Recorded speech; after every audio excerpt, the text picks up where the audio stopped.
সেদিনকে বলেছিলাম না যে ঝড় বৃষ্টিতে মনে হয় আমাদের গাছের আমগুলো হয়তো আগে পড়ে যাবে। আর সত্যিই তাই। এক ব্যাগ আম আমার সকালবেলায় আমার বর দিয়ে গেল। এই আমাদের গাছের আমগুলো কিন্তু প্রচণ্ড মিষ্টি হয়, কিন্তু যেহেতু কাঁচা তাই ওই টক মিষ্টি ভাবটা আছে। তাই ভাবলাম একটু আম মাখা করি। অনেক দিন খাই না, তাছাড়া আমার বড় ছেলে আমের টক খেতে ভীষণ ভালোবাসে, আম খেতে ভালোবাসে।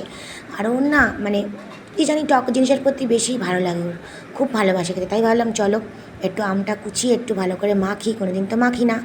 আর যেহেতু ঘরে সেরকম কিছুই নেই, মানে কাসুন্দি শুকনো লঙ্কা ছিল না, তাই যা যা ছিল ঘরে তাই দিয়েই মেখেছি। চিনি, লবণ, আর একটুখানি লঙ্কার গুঁড়ো দিয়েছিলাম।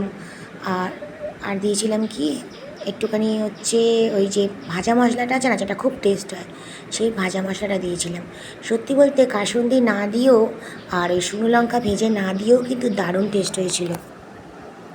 দেখেই তো আমার তো মানে এখন দেখেই আমার জিভে জল চলে আসছে, এত সুন্দর খেতে হয়েছিল। তো একটা টেস্ট করে দেখলাম, সত্যি মানে ভীষণ ভালো টেস্ট হয়েছিল।